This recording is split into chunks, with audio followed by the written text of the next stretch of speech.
Well, hello there and welcome to my workshop. Now in this series I'm building a classical style acoustic guitar, but with a difference. I do hope you'll join me.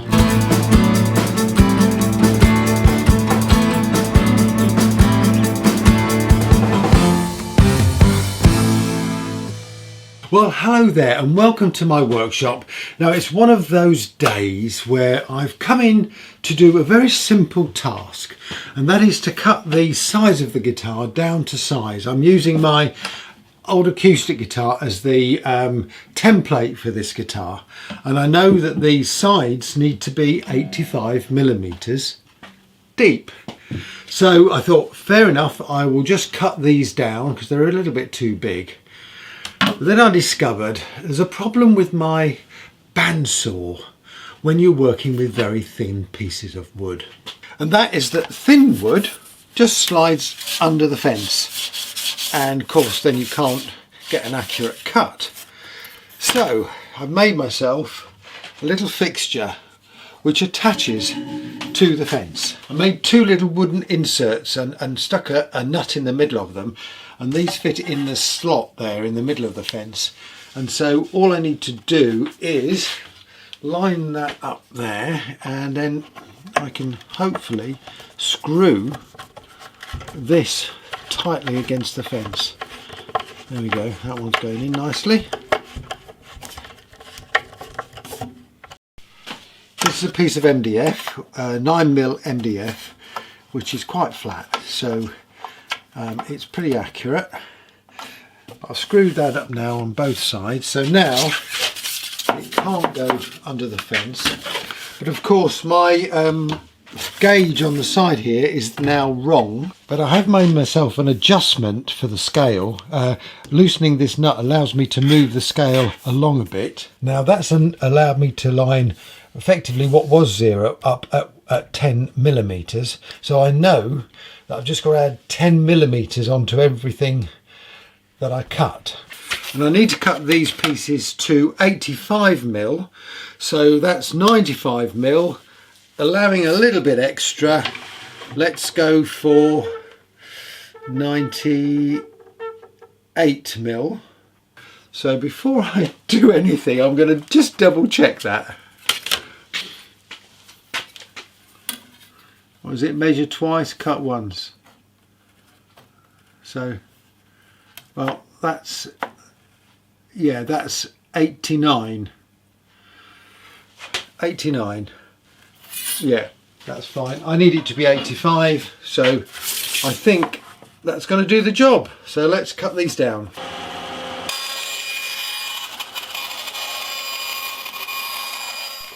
Well, that seemed to work. I'll be honest, I did cut the first one a little bit too small. I think I should have perhaps just allowed a bit extra. This is a bit tight, but fortunately I had some spares, so I've cut two slightly bigger. These are just about 90. These are, but I've got a spare one here which would do, and it's going to be ideal for test purposes. So yeah, I'll keep that for testing. Okay, so we've done that bit. Okay, I've done 63 inlays. I think that's how many. Tried to count them all, and that's as many as I'm going to do, at least for now. I mean, if I've got to add any more, I'm going to do it later, but for now I want to get the bracing sorted out. I've got the braces. I've planed them all down so they're all nice and flat. What I've done here, I've got this on the plan, and I've just marked where the dolphins are. Now when I lift this off, hopefully all will become clear. Here's the plan, and what I've done, I've cut out the slots where the braces should be. Just need to release this from the board. Let's get this off, like so, like that, with that tape. There. Right, now then, obviously I've got to flip this top, and I've got to flip this plan, and the one thing I need is centre lines and bridge lines, and I haven't got any, so let's see if we can work that one out. So That's my bridge.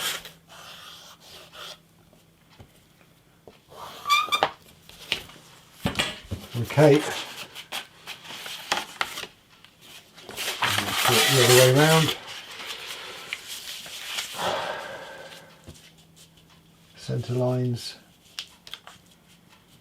and bridge lines.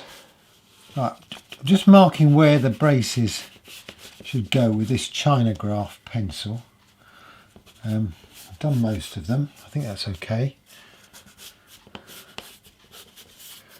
Right, let's move that out of the way and have a look.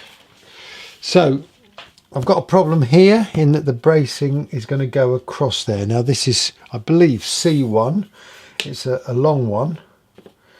So in actual fact, I think because I've bent it a little bit more, it's going to miss it. That's really fortunate. What have I got here? I'm looking for B1. B1's going to go there. Not marked A1. Not marked A1. Right, yeah, A1 is going to be a problem because it's going to go right across that dolphin there. So let's just put these back again. So we've got A1, C1, B1, A2. That's A1. Should be there, but of course that's going to go over there. So that's going to be a bit of a problem. We need to sort that one out. C2 is this one here, so that's going to go there. And we've got B2 is there, like so, and we've got A2, which should be all right. So now these need to be all trimmed down, and obviously there'll be the cross brace there, which should miss that dolphin there just. So, well, there's only one thing for it. I'm going to have to cut this one at that point there. And where they go over these sound hole strengthening pieces, I'm just going to have to trim a bit off the bottom of the brace. So that shouldn't be a problem. Now you'll notice these are much too thick and heavy. And so before I put the cross brace in, I'm going to take a chisel to these once they're glued and trim them down.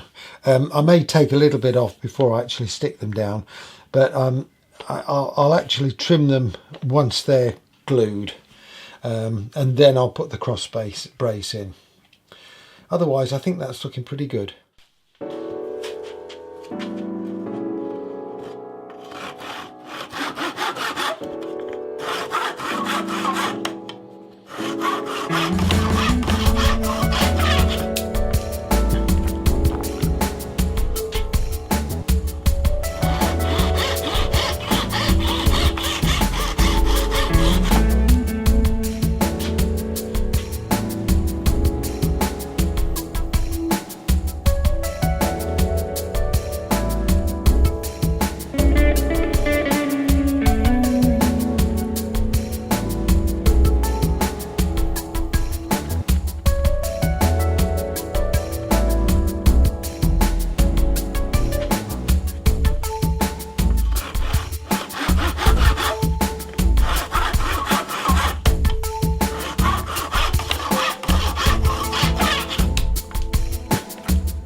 So there we have stage one of the fan bracing.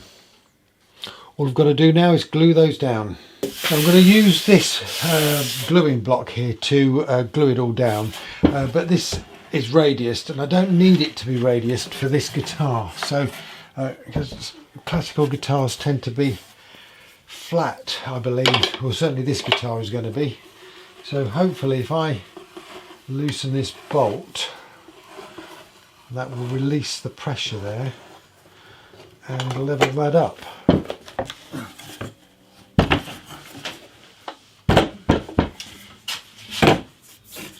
not particularly level.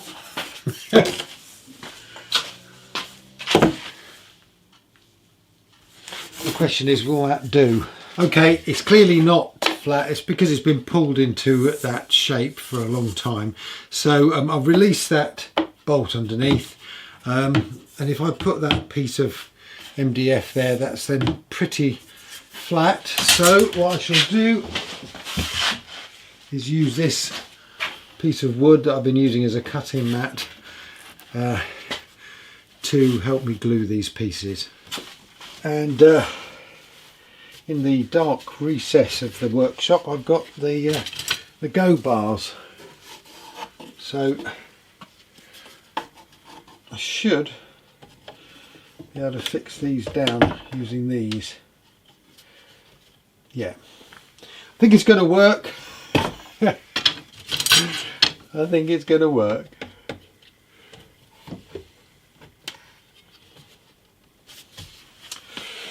Whew. As go bars are new to me, what I'm going to do is stick one and see how it goes. So let's just try it. I think that's probably the wise thing to do.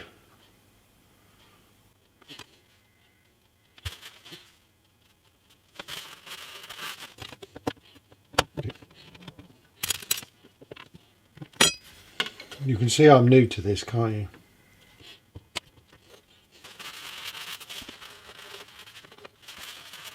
Well, there's a fair chance that that might work, and I'm not going to touch anything. So let's see what it's like in the morning. I won't lie to you, I've had some problems with my go bars. Yeah, that one's okay. That one and that one. The wood I used was obviously not the right wood. So I'm thinking perhaps I need something laminated. Could I make something laminated? And then I remembered that I got a load of old slats from a bed which are laminated. So I've just cut one up into a load of 6mm slices. I'm going to have another go. Now the aluminium bars that I made will probably work okay, but because I've had to raise this up, these are a bit too long. I don't really want to cut them any shorter, so I'm leaving those to one side. So I've got my new go bars here. Now I have glued these 3 pieces in, but I just wanted to see if in actual fact these would work better, because they will bend. Yeah, look, that is much better, and hopefully, yeah, hopefully, he says, it's the problem with this is there's some movement on the top there. Ideally I need to get this into a position where it won't move, but unfortunately I don't think I'm going to achieve that.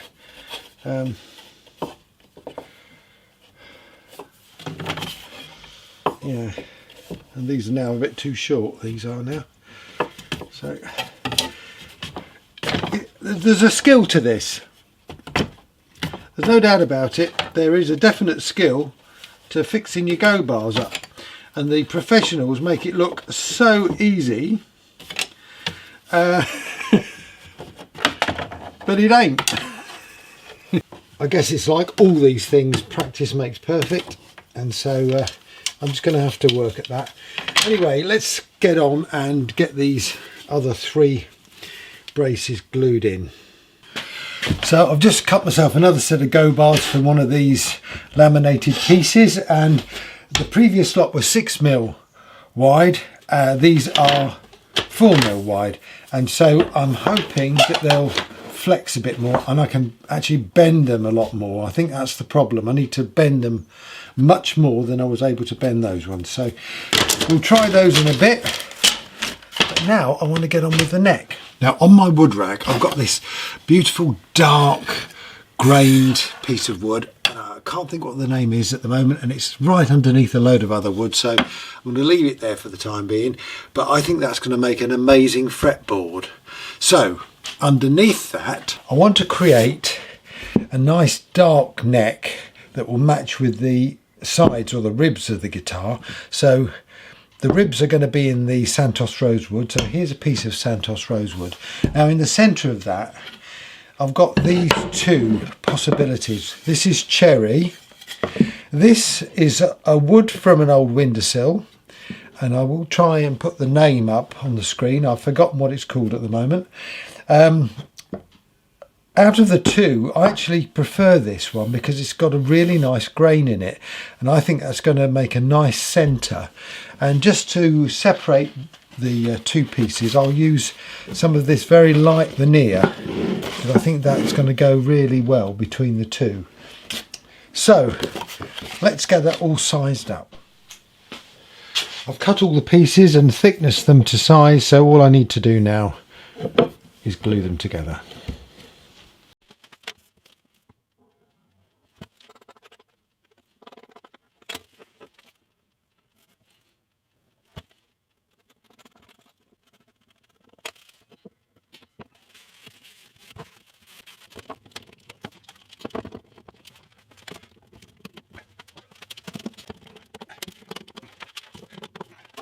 That should do the trick. I'll just leave it to cure now.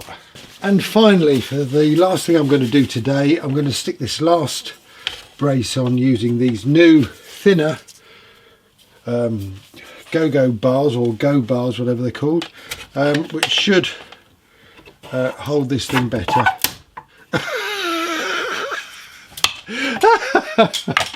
Oh dear. Do you know what? Do you know what?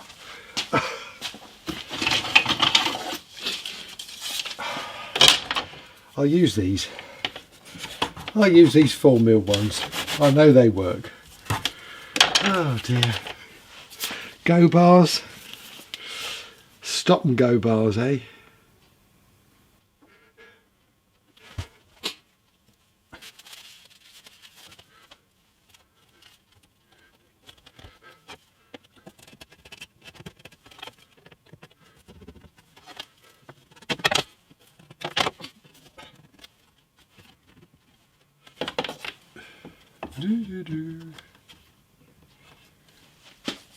Leave it, leave it, leave it, leave it.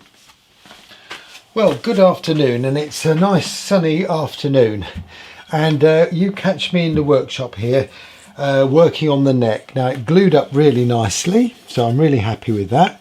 And so I've been marking the scarf joint on it. So I made myself a little template based on the headstock angle that's on this guitar, and so that enabled me to mark out where the scarf joint should be.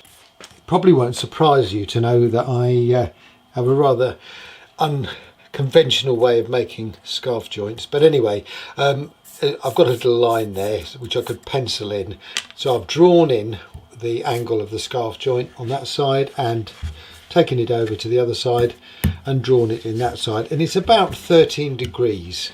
Now, before I go any further with the neck, I want to create the headstock. So I've got some pieces to make the headstock. I've just planed this down to the size of the Rocco, whatever it's called, block in the middle of this neck. So hopefully I can make a matching headstock, and I've got the light wood. So the next thing I'm going to do is just glue that all up. Give me a nice block to work with for the headstock. This is obviously much too thick for the headstock, but I will thickness that down once it's all glued up.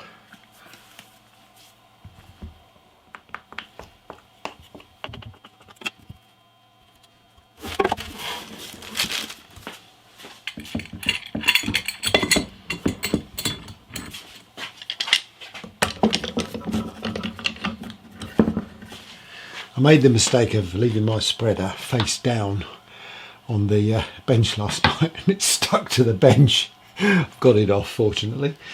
While the headstock is curing, I'm going to have a go at shaping these braces. I've got my little squirrel plane and I've got my chisels.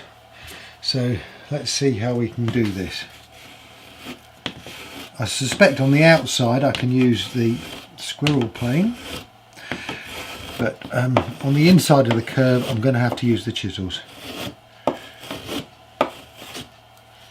And I do want to take these lower.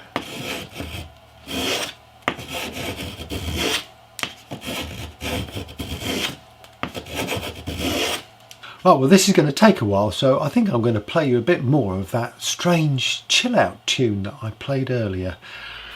And you can always fast forward to the end of the video to see what I've done. Anyway, I'm going to get on.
Right then, well, that's all the bracing done. Certainly the initial trimming down. Always managed to cut my finger while I'm doing it, but yeah, I think we've got something. Right.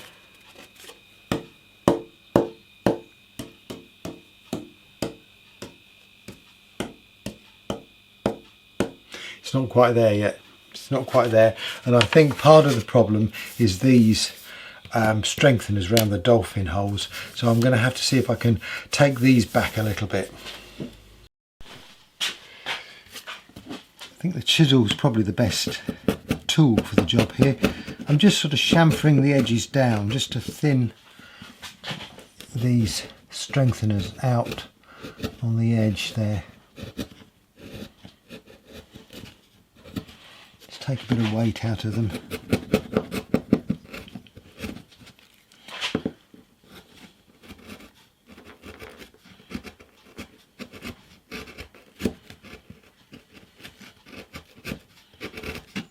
Right, well, this is going to take me quite a while to get sorted, so I'm going to call this video a day because it's probably gone on too long. Anyway, thank you very much for watching. Thank you for all your comments. I do hope you stay with me on this series because it is getting exciting now. Anyway, I shall see you next time, and in the meantime, stay safe. Cheers.